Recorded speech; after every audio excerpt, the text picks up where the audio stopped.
what's up, guys? Welcome to this episode of Clay's Cortex, the podcast. I'm really excited for this topic we're going to be covering today. And if you can see on the screen, we are still practicing social distancing. And the thing is, that's great about this is Jazz is a plethora of miles away. So not 6 feet, he's, plethora of miles away. So we're easily practicing social distancing. So no masks are needed right now. 500 miles. Yeah, right. So I got a guest today, Jazz Lewis. He owns his own training business in California, very northern California. And how do you say it?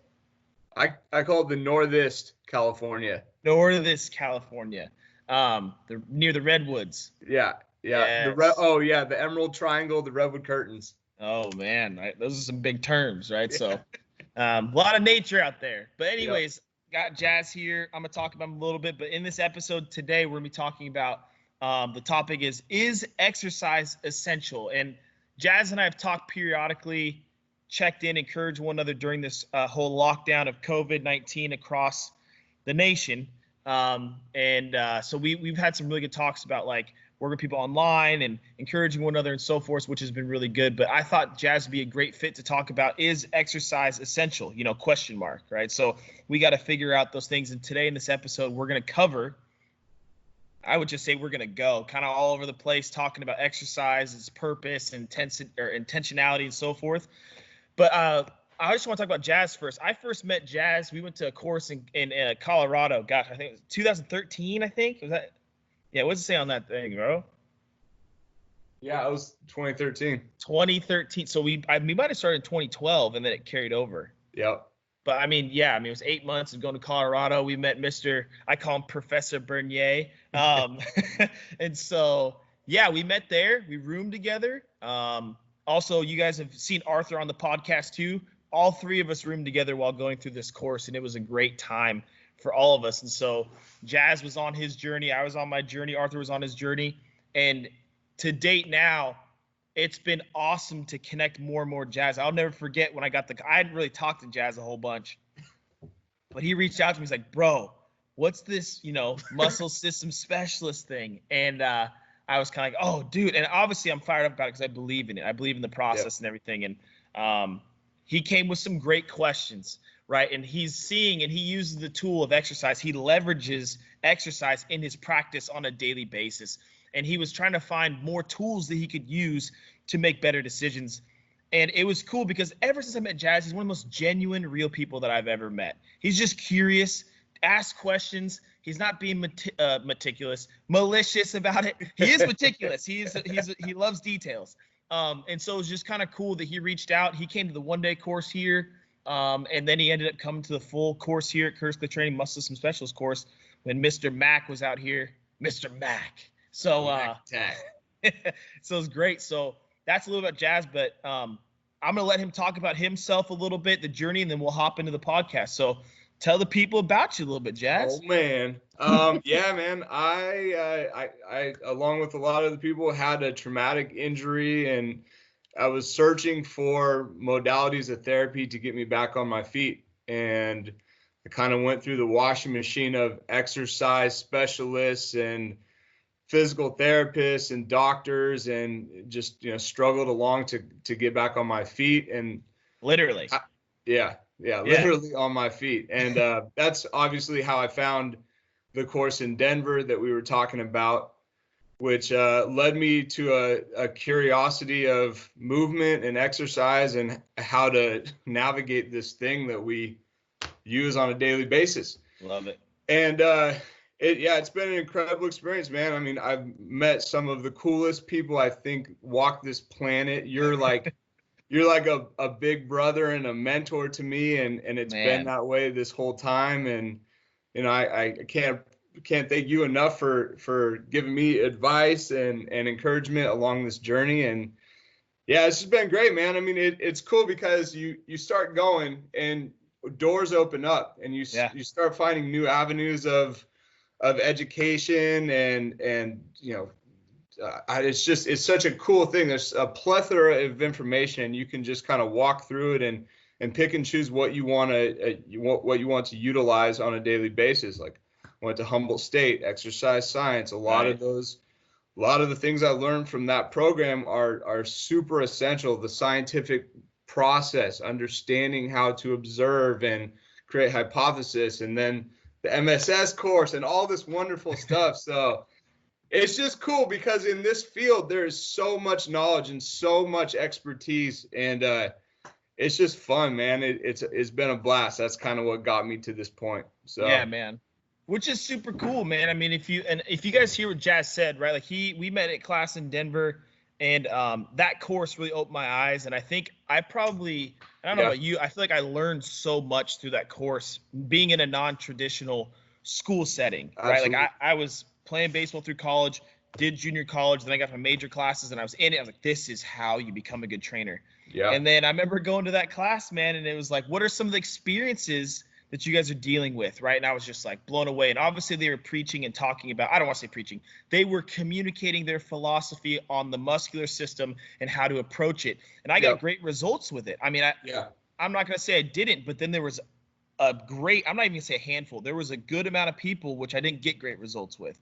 But now learning how the system, the body orchestrates and everything, I'm like, oh my gosh, MSS, the whole philosophy, it makes sense. And we keep saying MSS, it's the Muscle System Specialist course, which is hosted and presented by Exercise Professional Education. You guys can check it out. You know, it's just exerciseproed.com. It's great, especially if you're an exercise professional, or if you're somebody looking for an exercise professional, you can find them on there, right? So, it's great, and I think that learning's crucial. Go ahead, Jazz. Go ahead. Yeah, well, I was just going to say, you know, the course we're talking about in Denver, it was a wonderful way to start thinking about what's going on in your body, the mechanisms, the mechanics, the functional anatomy, if you want to call it that. But what is happening when force is being distributed through joints? People don't think about this stuff on a regular basis, and that was such a crucial foundation for understanding movement and how to actually improve somebody's movement and their sensational responses.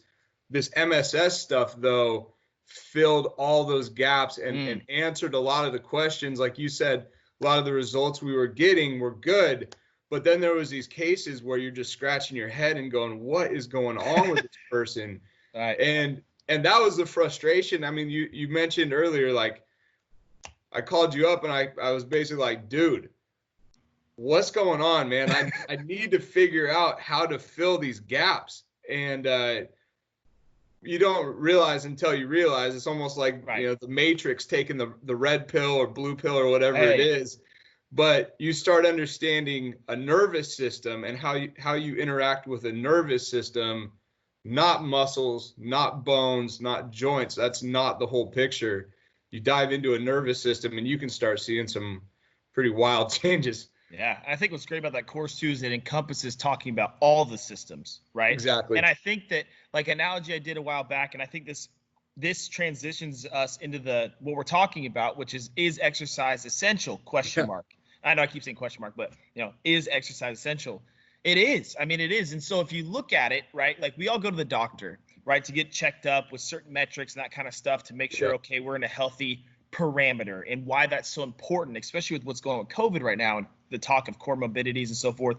We'll get into that later in the podcast. But as people that work with the human body, just like a car salesman, you have to understand, or mechanic, but let's just use a car salesman. If I've got somebody that comes in and I'm a car salesman and they're like, it's essential for me to have a car. And you're like, okay, well, what type of activities do you need your car to do? And they say, you know, I need a car that has low gas mileage, right? It has low maintenance fee per year, right? The tires don't need to be changed all the time. All this different type of stuff. So it's a car that can get them from point A to point B, but it might not be super high expensive, like not like a Porsche or anything. So you're like, you know what? If the car salesman said, you know what, we're going to sell you a truck, they'd be like, wait, what?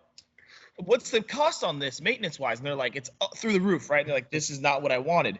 The same thing happens, I believe, as exercise professionals, strength coaches, personal trainers, whatever you do, anybody that uses exercise, you have to understand what the consumer or client needs and or wants. And sometimes they don't even know until you actually talk with them. Yep. And then from there, you have to deliver that service or product to them. And that's what I think is kind of crucial, is that if we're going to deliver that service, we have to understand all the systems within the body as best as possible that apply to what we're doing. Absolutely. To be able to help that car or body function as best as possible, right? Yep. Which I think is crucial. So understanding the nervous system, that's something that, you know, isn't really covered at all. It's not like, oh, the neuromuscular system. Okay, great. But then it's like, okay, what do we typically as trainers, exercise professionals look at? We look at muscles, joints, and movements. That's it. Yep. Well, if you're telling me right now that somebody's vision doesn't impact their system and how well that they lift, you're crazy. If you're telling me that their hearing system or their vestibular system doesn't impact their system and how well they move, you're crazy. Because all of those things, if you look at it simply, what was great about that course is that our bodies, to function as best as possible, we have to process information around us, right, in our external environment, take that information in and express movement or whatever we may be doing.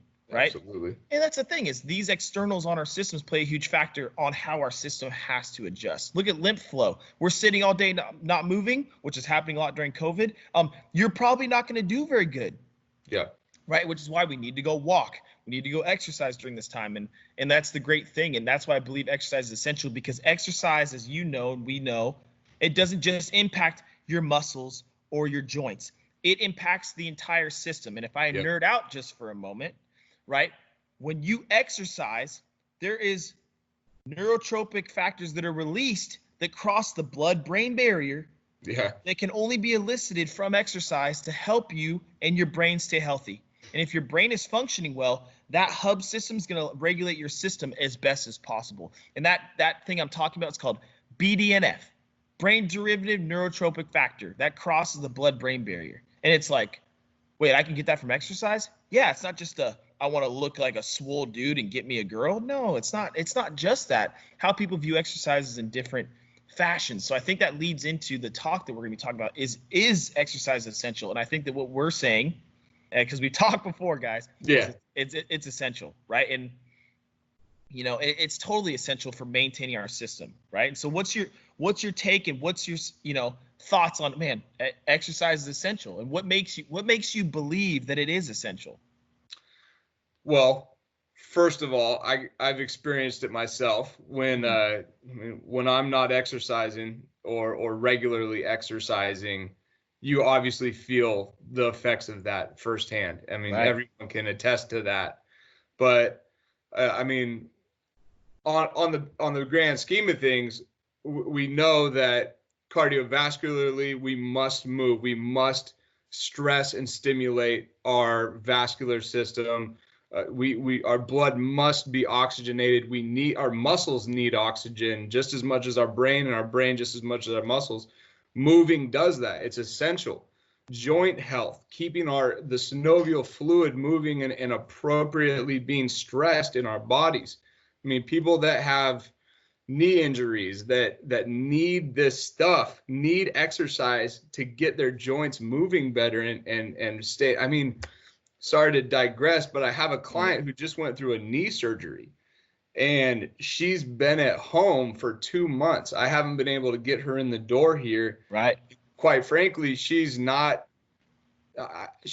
too excited about a PT at this point. She prefers what I do in here. So not getting her in the door here, I just talked to her on the phone a few days ago.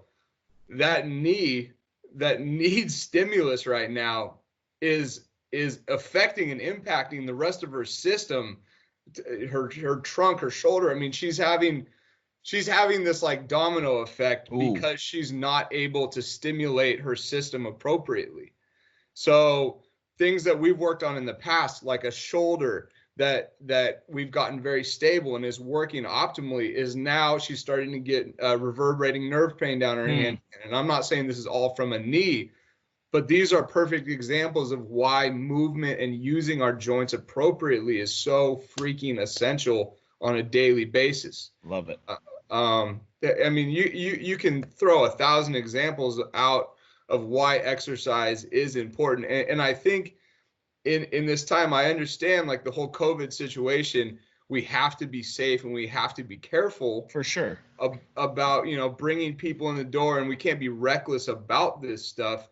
But if people have a good plan and a safe area where you can ensure, 95% that you're going to maintain distance and exercise appropriately without having a bunch of contact and if you don't have a ton of people in a gym, if you have one or two people at a time, I mean, the chances of transmission is so low. It's like, this is diving into the topic here. This is why we're talking about this, man. And it's time.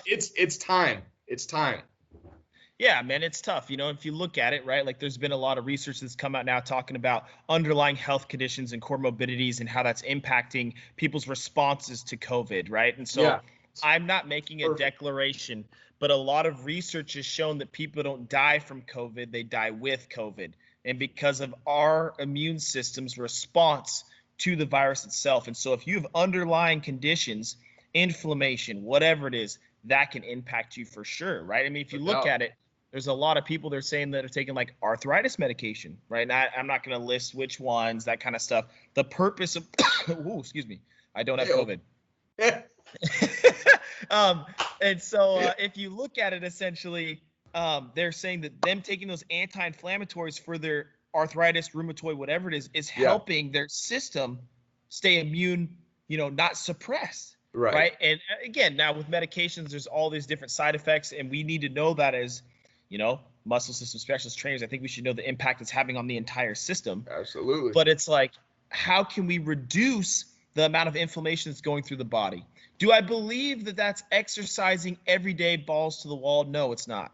It's not. You've got to be strategic about it, especially with this going on. You don't want to, because the same immune system that helps repair your body from workouts, the same one that helps fight off viruses and, sickness and all that kind of stuff. So if you can build up the resiliency or robustness of your immune system through exercise, which has been shown, and along with that too, eating quality food, anti-inflammatory food, obviously increasing zinc, right? And like, I'm not prescribing anything. Like I take elderberry every day and I feel great, and it's combined with zinc and so forth. But, it's crucial. And then vitamin D, man, I mean, the sun being out, us being able to get outside and get some vitamin D plays a massive factor into our immune system. So exercise is a crucial part in helping the immune system or our bodies fight back on those things, because comorbidity is the number one thing that's causing this, right? I mean, look at Italy. Italy is one of the oldest. It is the oldest populations on the planet in Italy, which is pretty interesting, right? And they got hit really hard. And obviously they're in closer proximity to China than we are and so forth. But I mean, it hits it pretty hard. And I'm gonna pull up this little chart, and it talked about. It says it was reshared. I think John Russin posted it, but this guy that I saw, Matt Wenning, reposted it. It says the real American health crisis, and it shows these projected.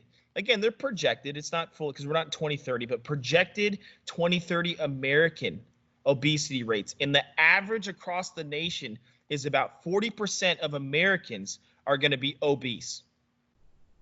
That's unbelievable. Crazy. And we know what happens with obesity, right? Obesity causes cardiovascular disease, metabolic syndrome, which is kind of the similar thing. All these different type 2 diabetes, all these different types of things, right? So they're finding out that it's not just heart, it's metabolic disease, which is encompassing all these things. And exercise can play a big role in combating that.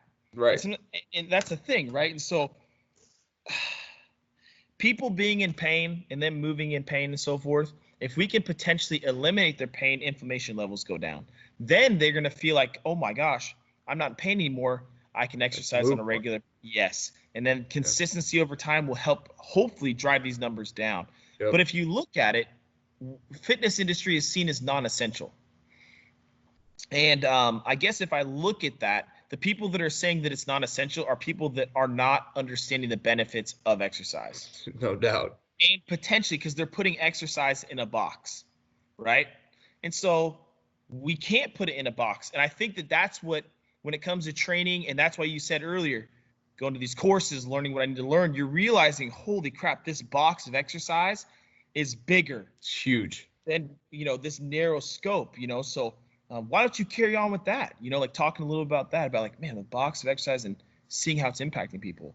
Yeah. So, I mean, as you said, they're boxing it in, right? So exercise is seen as the big box. You're paying a membership, you're going in and you're throwing weights around, or you're sitting on a machine with a program and you're just doing repetitive stuff, whatever your stuff is that you do for your exercise. And there is so many different avenues and different lanes of exercise, right? And Sure. and there's different people that do different things for exercise, right? There's personal trainers, physical therapists, there's whatever your Pilates, there's a ton of different stuff.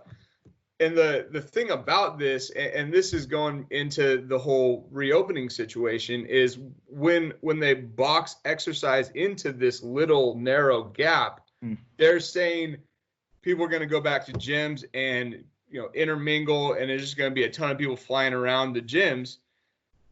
They're not considering, and I hope they start to consider, what specialty facilities impact on people's health can have, and they need to see that there is differentiation between the two. For sure. Right? I mean, we have a very small group of people coming into our facilities, and it's very methodical, and we're taking precautions with every single person that we work with. And you go to a big box gym and people are flying in the door, and they're going to try to take precautions and regulate. But if you got 100 people running in your door every half hour, it's impossible to do that. And so it's super crucial to actually understand that there is so many different avenues of exercise professionals even. Yeah, for sure. Which is interesting, right? And so I think if you look at that, like the reason why I used to work it was a smaller private facility, baseball facility, and I did the training there and stuff. Yeah, I've been there. I remember that place. Yeah, dude. Yep. So I was there, and it was a great experience for me to learn. And I knew that I didn't want to work in a big box gym. Right. Which I'm not saying big box gyms are bad. No. Right? No. I didn't like I like the freedom of being able to, operate the way I wanted to operate in a higher level. Yep. Right, when it comes to taking notes, working with people and so forth, being smart about that. Yep. And it's definitely doable. But it can happen in a big box gym if the culture is set towards that. But the hard part is, when I left there, took a job in Atlanta, was there for a while, came back, I wasn't working at all. And this is before I went and met you in Colorado. And so I was like going to some people's houses, keep it pretty mellow. And that guy was like, hey, come back. I was like, I don't know if I want to go back. I don't really know if I want to go back. And I was like, well, I guess I could go to like a Gold's Gym or something like that. But when I interviewed and I gave them my resume and stuff, they're like, we'll hire you right now. Yeah. I'm like, okay, well, walk me through your process of how you operate. Well, you have to hit this many sales per month when it comes to supplements, all this kind of stuff. And I was like, well, what if the people don't need those supplements? I mean, I'm not allowed to prescribe or whatever. And he's like, well, it's not FDA regulated. So like, you just got to hit these numbers and then you get your full paycheck, blah, blah, blah. I'm like, yeah, I'm not a salesman. And I'm not a salesman. I'm providing a service, right? And so you guys have, and I said, well, you guys have sales reps here, right? And he goes, well, yeah. I'm like, why don't they do the selling? Right. Well, you're the middleman to I'm like, okay, that's fine. I get that. But along that too, typically in most training situations, our scope is not to recommend dietary anything, right? It's out of our scope or standard of care. But yeah, man, I think that's what's interesting is understanding the difference between let's just talk about it business-wise, right? Yeah. Business-wise, when it comes to commercial gyms, or even there's small gyms, don't get me wrong, there's small gyms that run memberships. No doubt. Right, they run memberships and they have members and they go from there. It's the same thing, just in a smaller, intimate setting, right? Yep. And maybe they want to in business, when you open a business, you take on all the risk, right? You take the risk, but you get the higher reward, right? And that's the beauty of America, right? And so you got to understand that. And right now, with gyms being closed, the people that own the gyms, pay the overhead, are having a higher risk right now, right? Right. But most of those places and this is what's hard, is we're kind of like, we've been like, the people from the community and classes that we've gone to, they don't run memberships. Right. They do. We have a biased perspective for sure. Yeah, biased perspective on how a small gym should operate. Totally get that. But that's why it's like, if you look at it, when it comes to scheduling appointments, doing these things operationally, we should be allowed to be open, right? So, and I know that we talked about that, because there's some people that have gone, the thing is, let me preface this. I work with physical therapists. We work together. I work with some chiropractors. We work together. But some people have found like, man, that doesn't work very well. Or I'm sick of going there 3 times a week. Or, hey, I'm cleared from PT and I need to keep going. And that's when they tend to refer me. Or PTs, especially when they get closer towards their graduation date, or, you know, they're cleared, you know, they're like, hey, go see this guy for exercise, you know, or let's kind of introduce you guys right away. And I think that the people are seeing that, wow, exercise and the way that these people are doing it, it's different, right? And what I mean by that is like it's individualized, it's personalized. It's not just like, hey, you come in for membership, you just run through the gym how you want. Or if you go to like pay for membership class in a CrossFit scenario, or like, you know, F45 or Orange Theory Fitness, where everybody's doing the same workout, it's not really tailored or specified to you. And so sometimes that can actually be it can be detrimental to your health if you surpass the stress levels, right? It's just like medication. You know, it's like that whole movement where people are saying exercise is medicine, right? Oh, it's medicine. Okay, well, if I weigh 300 pounds, which I don't, and my wife weighs 125 pounds, she's not going to take the same amount of medicine as me. So why is it that everybody should be operating the same way, right? And I think that's the perspective we take of like we can dose exercise in a more efficient manner. And that's where I think the exercise is being seen as essential. If you want to help someone with their cardiovascular health, how can you figure out essentially this is just the right amount of dosage of what you need to do? We've run through the assessment for this. This is what you should do. And even when you're not here, here's some guidelines for you to follow. We can retest this again to see what's changed within your cardiovascular system using a heart rate monitor and so forth, and then we can adjust. And that's what doctors do. They collect data on their patients over time. They take blood pressure, take all these things. And so how I believe we are operating shows that exercise can be seen as essential, especially if you look at the stats that are coming out with obesity type 2 going up. Yeah. And you're seeing, you know, obesity rates projected to being higher than it ever has. We're becoming a more and more unhealthy nation, which is going to lead to us being more and more susceptible to these viruses, bacterias, whatever it is, right? Yeah. Food. I mean, dude, the quality of food impacts our system too. So exercise can play a huge factor, and that's why I believe it's essential. You know, I mean, I've seen some crazy stuff happen with people with exercise. Yep. People coming like, "What are you doing?" "Oh, we're doing exercise." And like, dude, that person's moving. That person's moving better. Or yeah, it doesn't look like it, right? They're seriously like they got to be crushed. You're right. It's like exercise is an essential thing, because how you approach treatment with one patient, even through COVID, everybody's responding different to it that are going to hospitals. So it's an individualized approach. But when you take it from a generic approach, people might see, they might not see it's essential because of the fact that it's been generalized. Exercise has been generalized. And so that's what's kind of tough, you know? And so, I mean, that being said, essential exercise should potentially be more thoughtful. Right? I agree. You know, and so depending on the situation that a facility might be in, maybe it's time to start thinking about who is deemed essential as far as opening back up and you know, getting the ball rolling for facilities, right? I mean, and I don't know, that's probably a tough thing to, you know, create a question, or not a questionnaire, but an actual like I guess a question. Yes. Yeah, like a standard or something like that. Yeah. Yeah, a standard of who is essential. I mean, we know certain places are essential, like grocery stores. We need food. Like you said, we got to eat. We need to be healthy. We need to fuel our bodies. Mm-hmm. Physical therapists are open. That's interesting to me.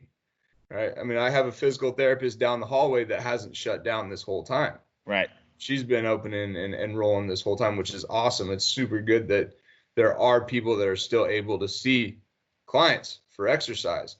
But yeah, deeming specific facilities essential is probably a smart approach or a smart, you know, avenue that we need to start taking. Yeah. For sure. And I think it's a lot more you know, uphill battle when it comes to that, because we have to essentially stand up for ourselves, right? And so, like, dude, if you look at it, right, if you look at lawyers are seen as professionals, doctors are seen as professionals, and, you know, doctors are physical therapy professionals, right? Most of the time trainers aren't seen as professionals. And I think it's for a couple of different reasons. It's the Wild West. No doubt. Everybody does what they want to do. Now, along with that too, there's a lot of ego that's involved in the fitness industry that I've seen over the years. When really it has, if you just look at the nature of a service business, it's in the name. You're serving people, right? Remove your ego. Like, you don't have to be the person. If you're playing a part or a piece in the puzzle of helping them, it makes a difference. So if I look at this, to build a house, there's many parts that happen and have to go into building the house. The foundation is very important. We all know that. A roof is very important. Solid walls, very important, right? Plumbing systems that work very well. Water systems that work very well. All those things play a massive part. And it's the same thing if I take that analogy of the health of a system. Your general physician, massive role, right? Absolutely. If you have to go to PT post-surgery, massive role. A surgeon for surgery, massive role. Along with that too, exercise and working with a professional that understands exercise, how to move and so forth, that can communicate with your doctors and so forth. That is huge. It's huge, because the tough thing that I found is that a lot of people, I'm not saying that this is appropriate or not, and this might be a kind of a gray area or whatever it is, but a lot of people if they work out, they go to their physical or their trainer, and they'll ask them, hey, I got this weird tweak or something. They don't call the doctor right away. They typically, I'm like, ooh, yeah, that's kind of interesting. Yeah. Or, it's like, that's weird. When you go to run, you feel some like tightness in your left collarbone area. Yeah, you should call your doctor. Right. When a lot of us tend to kind of brush it off, or what do a lot of people think when trainers think about, muscles, bones, movement. We just got to stretch it. Yep. Dude, you have no idea.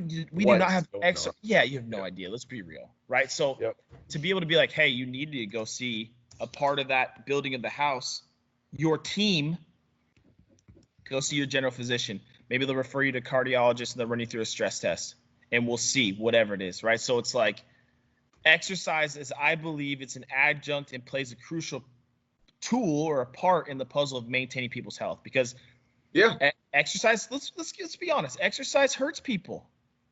Absolutely. You'll be like, I didn't get physically hurt, but I got this thing called rhabdomyolysis, whatever, rhabdo. It's like, you got what? Yeah.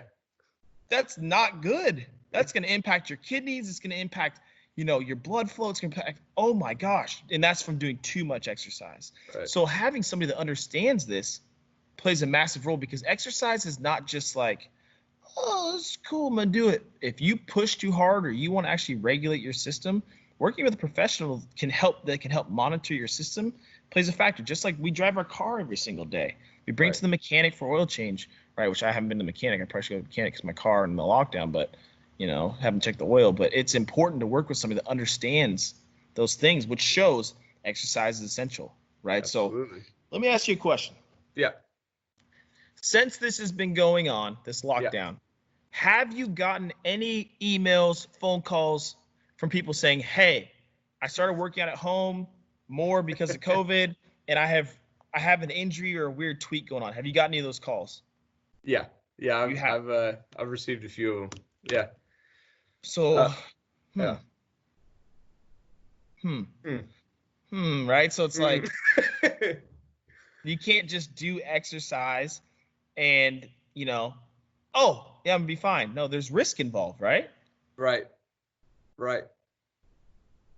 So it's like, think about it, right? Yeah, it's an interesting thought. I mean, we're talking about, is exercise essential? And it is absolutely essential, but it comes back to that idea of appropriate exercise is essential. And you need to, we're talking about this earlier, dosing, making sure that you're giving your body what it needs and not just pounding it with the fad or the IG video or the, it needs to be much more thoughtful.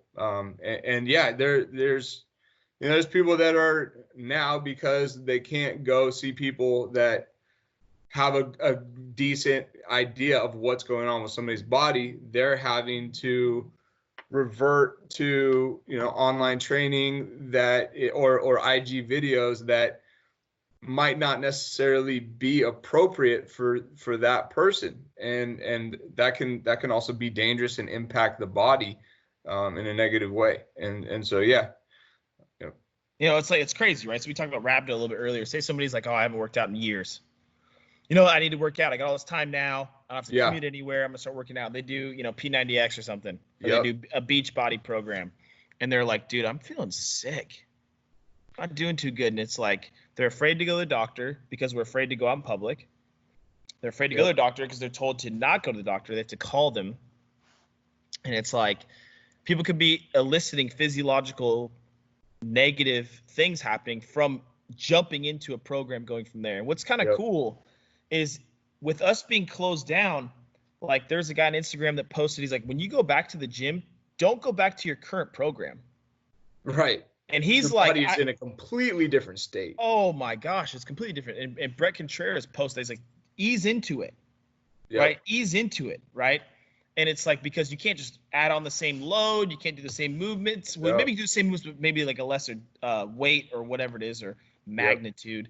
And so just realizing that. And so if you don't have the knowledge of that, people just go back to the gym.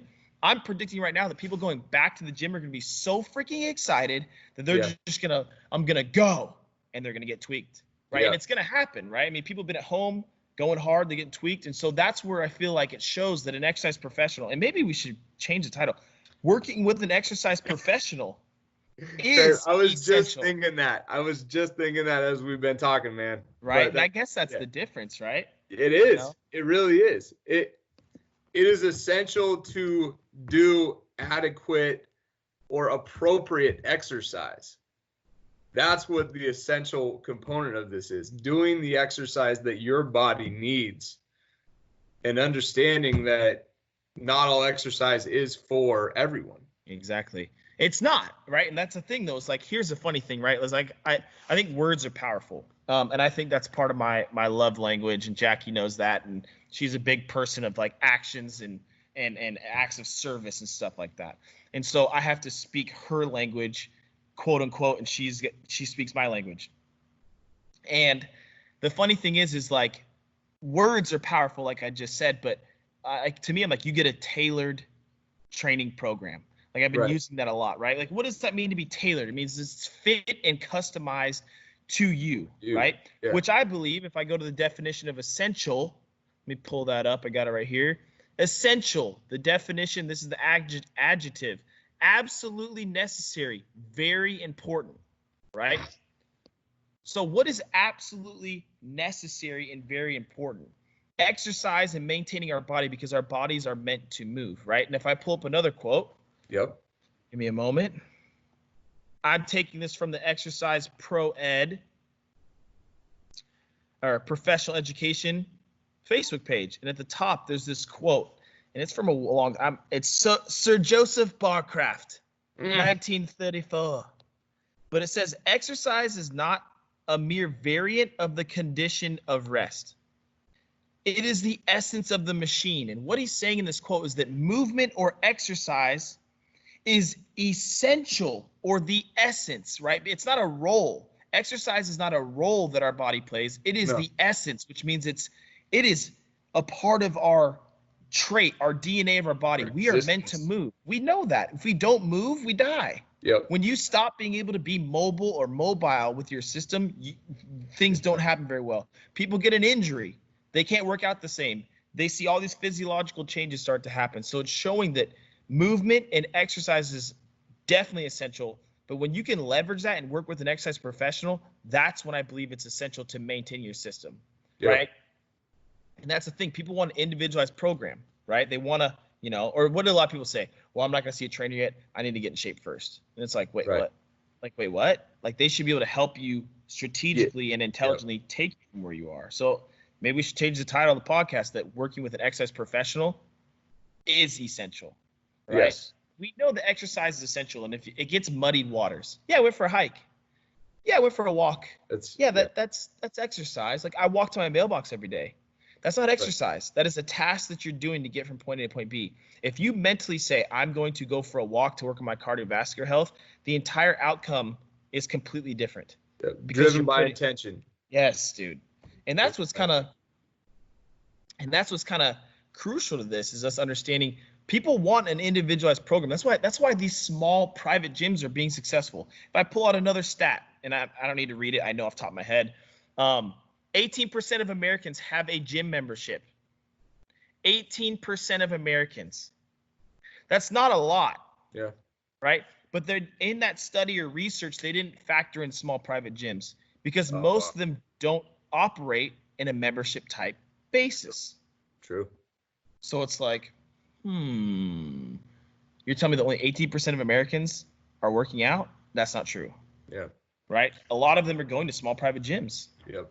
So it's like more and more of them are popping up left and right. I mean, people are understanding that, as you've been saying, a tailored experience can help someone get healthier in a much safer and quicker way. For sure. For sure. I'll never forget, if I pull this quote from Tom Purvis from RTS, or resistance training specialist, he asked this question to the class. I'll never forget. He said, can you get ahead in life working minimum wage? And I was like, no. No. Like, but I'm afraid to say it, right? Like, no, it's like paycheck to paycheck, which growing up, that's how we were. We were paycheck to paycheck. Yeah. So I'm not gonna, bro, we go through those times and whatnot, but you can't get ahead. Yep. And he was relating that to an analogy of like, that's what it's like when most people exercise. They're doing all this extra work to get the same pay as somebody that's being intelligent and strategic with their steps. Yeah. And if Absolutely. You potentially, like, dude, I have people that come here once a week. That's it. Adults. Yep. They come once a week. That's it. Totally. Like, let's just start once a week. And they're like, okay, get them consistent. They're moving well, doing well. And I might give them some little homework each time. But the consistency of them coming just one time a week, which is not a very big percentage of the time that they're awake throughout. I'm not including sleep. And we're getting positive changes. Yep. So if you work with an exercise professional that can maximize your time with them, you're getting a better return on your investment, which is money, right? And then you're getting a better return on investment with your time. And it's like, I could do that once a week potentially, still live my life, do a little bit of homework versus going 3 to 5 days a week. And I'm talking about exercise when it comes to the longevity aspect, right? People want to stay healthy, move. Now, when it comes to competitive athletics, that's a whole different realm. I'm not going that route in this episode, but working with an exercise professional, right, it's essential. I just don't think that people understand the difference because they view we have to start to re-educate the community, and we're starting to see that now with this whole lockdown. Yeah. Hey, we're not just we were Gymshark and we work out. Like that's not what most places are like. And it's kind of interesting because I mean, we've been closed down for about 2 months now. Actually, we've been closed down for 2 months now. There you go. And it's interesting, the conversations that I'm having with clients now. They haven't been in here working with me for 2 months, and they're, essentially left to their own devices. I mean, I know we've talked a lot about our online programming that we've been working on and offering that up to people as I know you're doing a tailored process and I'm doing something a little more generic, but just trying to keep people moving and keep their joints going. But even that being a more generic approach, these people are experiencing sensations that they haven't been experiencing in months and years because they're not using their systems appropriately anymore. They're not giving their body that adequate stimulus that you get from exercise or appropriate exercise. Right. And so, it's like taking this time off is a little rest is good, but as soon as you stop progressing your system and giving your system that adequate exercise input, things come off the tracks quickly, right? So if I look at Jacques' class from FNS, right? Yeah. So I know we had that here, and he talked about, not during the class, I don't know if he talked about it, but when I went through it when we were in LA years ago, I haven't been to LA, Gavin Newsom, I haven't flown, so I'm not breaking any social distancing laws, just letting you know. But it was a 2-part series, and so the first weekend was about essentially differentiation and de-differentiation. This is kind of like a nerding out type of thing, and I'm just going to pull it back encompassing. But differentiation is, you guys can see my hand right now, and if you're listening, you can. I've got my hand, it's spread out. I've got my fingers all separated. My brain and body recognizes each of these fingers as a separate entity or a separate piece. And, you know, like when we're younger, what were we told? You jam a finger playing basketball or something, what do? You tape it to one that's, you know, yeah, you tape it to the one that's so that can help assist it, blah, blah. Totally get that. That's almost like the systematicity principle that we talk about from muscle system specialists, which makes sense. Yep. But you have to get back to, because immediately once you tape that thing, your body recognizes these two fingers that are taped as one unit when we know it's not. And so that's the difference between differentiation and then de-differentiation, when it's like, no, you have four, your body sees four fingers or four entities versus five. That's not a good thing, right? And so understanding that makes a big difference. And I would say that your program is not generic, Jazz. It's intelligently thought through. Thanks. You know what I'm saying? Like, you're like, oh, it's general ball. It's a good place to start to get people going. And that's, I offer that too, where it's like, hey, it's, I wouldn't even call it general. It's an intelligently designed exercise program is on like almost like a music symphony throughout the week, right? With rest days built in, which is the education day and stuff. It's intelligently designed versus like, you know what? I like these exercises. I'm going to throw them together and I'm going to do this. Or you know what? I only have bands at my house that don't attach to a door. So I'm going to build a program with without using a door. That's fine. That's like your availability bias. Right. You could say if you were in a gym, for example, and you were saying, you know, oh, I only have free weights, so machines are trash. It's right. Wait a second. The reason why you're saying that is because of what you have available to you. Or say, for example, free weights are cheaper than machines, hands down, right? Like a machine to work one part. If you look at and compare, well, that lateral raise machine or lat pull down machine only does one thing, which if you're actually understanding physics, you can turn a lat pull down machine to a bunch of different. Oh my gosh, dude. Yeah. Oh my gosh. Right. So it's understanding the system. So I would say that your program is intelligently designed. If I'm being honest, it's thought through. You took the time and you did this versus just throwing something out there. Right. Oh, well, you know, bands, people can get bands, but I can't attach it to a door. It's like, okay, well, you're setting up a program based off of potentially what you can do, what you like to do. And a lot of trainers operate that way. And that's when I think it's not essential. Right. Movement is not just movement, right? Like Tom says from RTS, a lunge is not a lunge is not a lunge. Right. A squat is not a squat is not a squat. We are not all built the same. And we have to be strategic in understanding how to build that for that person. And if you can build something for somebody to take care of the joint system, stress their body in a good way, to help them grow over time and dose it, that's essential. Yeah. Right? I mean, it's like, dude, like nobody, like, you know, guys, tolerance is a real thing. And all your injuries you've had and all this kind of stuff. But if you can work with somebody, exercise professional, right? I would recommend a muscle system specialist or somebody that's intelligently understanding the body and can remove their ego and their bias to help you. That's essential, right? So, yeah, dude, that's what's tough. That's what's tough is understanding those things of like, how we operate's different, but how do we communicate that? And I would say that the responsibility and the lack of professionalism within the exercise community falls upon us as exercise trainers, people. Yep. That's on us, right? So we have to be better. We have to demand better. And that's why it's like we're getting a 6-7 page document from the state about phase 2, how you can reopen. Listen, I understand that you think a lot of fitness facilities are not professional. That's what they're saying, right? Barbershops, salons, you guys are not professional. Your regulatory license people, they don't understand. Let's be real. We don't know crap about this virus. We just know what it does to people. It can affect people. Absolutely. But if we can go from I want to say the holistic approach potentially and using exercise in a safe manner, it can contribute to minimizing the effects of what COVID is doing to us, which in that case, I believe is essential. Yeah. Without a doubt, man. I mean, that we are with exercise. I mean, okay, COVID is a respiratory, it affects your respiratory system. For sure. Our muscles and our rib cage and all of the mechanisms that help us breathe can be positively affected and influenced by exercise. Really? It's crazy. It's a crazy thought. But we're saying that you should not be going to see. Okay, we know as MSS specialists, practitioners, we know that influencing the respiratory system can have systemic changes.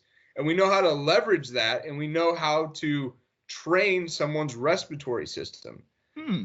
If we could get clients, and I mean, I've been doing this on Zoom appointments or on Skype appointments, which is great, but teaching someone how to breathe appropriately and training them, almost preparing them for if they get some respiratory infection. If you have a fully functioning, optimally functioning respiratory system, I don't know the stats and I can't rattle something off, but I feel you.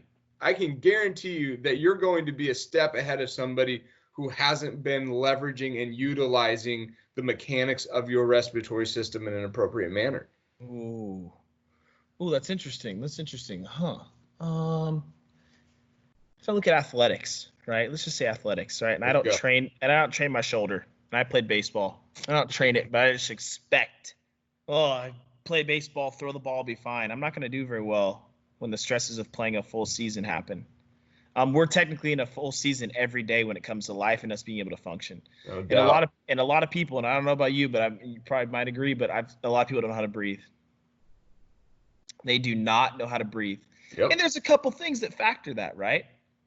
Everyone wants to look skinny. They don't want to have a gut, so they breathe through their upper chest, and we know that's not appropriate. Like, I look at my daughter, man. She's got this awesome belly on her, right? Yeah, bro. She breathes through that tummy. She's not fat. I mean, she's kind of – and our son, I'm like, dude, he's thick, bro. Like, I was changing his diaper last night, bro, and he was like, why? I was asleep. And, like, he peed all of himself, blah, blah, So this thing goes all over the place. Whatever. I don't really know that diaper. Dad life, right? But I'm like, dude, this dude is dense. Like, thick. Yeah. I'm like, holy cow, right? And I look at and they're breathing through their belly, and it's like, yes. I'm like, man, so I work on that. I have to remind myself for that, right? Because what are we taught when we get older? Do good posture, sit up tall, do these things, and that can impact how our system moves. Yep. There's nothing wrong with breathing from this position or this position or this position, because at any time throughout the day, we breathe in a plethora of different configurations or positions. So teaching people how to breathe and use the exercise to leverage the breathing component could play a massive factor. It's huge. Like, I'll give you an example, guys. I had a kid that came in and he had open heart surgery. This was a long time ago when they did surgery where they would cut open through the rib cage, right? This kid was on a bunch of medications, right? And so the parents were like, hey, we heard you can help with this. The PT was like, you should go exercise with this guy. And I told them, I was like, hey, how you view exercise? Because they were hesitant, dude. Like, if my daughter had to get heart surgery and now they're like 5 years down the road, I'm freaking out, dude. Like, dude, this morning I was leaving and she was playing with the gate at the house, and thank God there was a wall there, but she was playing with it, like not let me come down, and she whipped that thing and it hit her, but it looked like it hit her face, and I freaked. But then I realized, like, immediately I have to be calm. It hit the wall. That's why that sound was so loud. So the gate's here, so it hit the wall, and then it kind of got her a little bit here, and it scared her. So she doesn't she falls, she doesn't really get hurt, but I'd freak out as a parent. Yeah. So when they come in, I tell them, hey, this exercise experience is not going to look like what you probably think it is. Yeah. And we would do stuff by, like, hey, when you do a lat pull down, I want you to breathe in, dude. Yep. Breathe, and then breathe out. And using exercise, do a chest press, breathe in to open up the ribs, and then breathe out, which is almost reverse of what we're taught, right? Yep. Like, exert force. Yep. Whatever it is. So when we exert force, we want to breathe out when you pull down, but it's like, no, breathe in. I want you to open that thing up.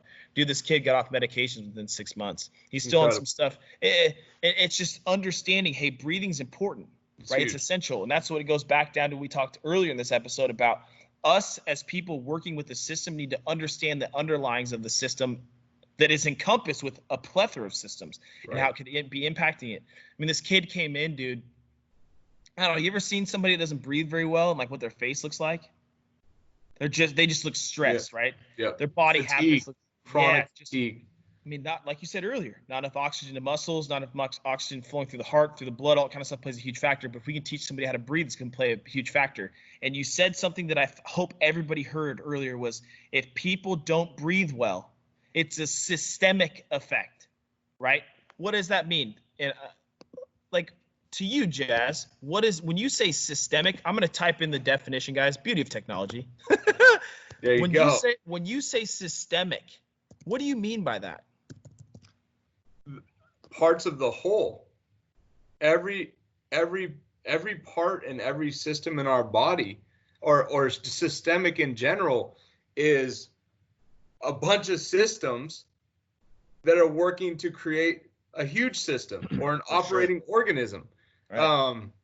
Yeah, I mean, it is our brain, our vision, our muscles, our joints, our ability to recover from walking, or the ability for us to sleep well. Right. I mean,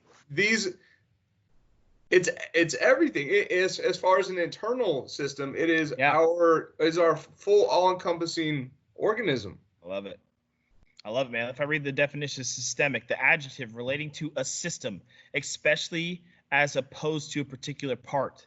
So when he says systemic, he's saying that if one part of the system's not working well, it impacts the entire system. Because if you look at it, our body is a system made up of a plethora of systems. And I'm not going to get into all the systems. Now, here's another definition, and I'm going to read it. It says physiology. It says, denoting the part of the circulatory system concerned with transportation of oxygen to and carbon dioxide from the body in general, especially as distinct from the pulmonary part concerned with the transportation of oxygen from and carbon dioxide to the lungs. So it's showing that when we do that, the systemic impact physiologically goes back into the breathing aspect. If we are not breathing very well, we are not getting carbon dioxide out of our body, and we're not taking oxygen in very well.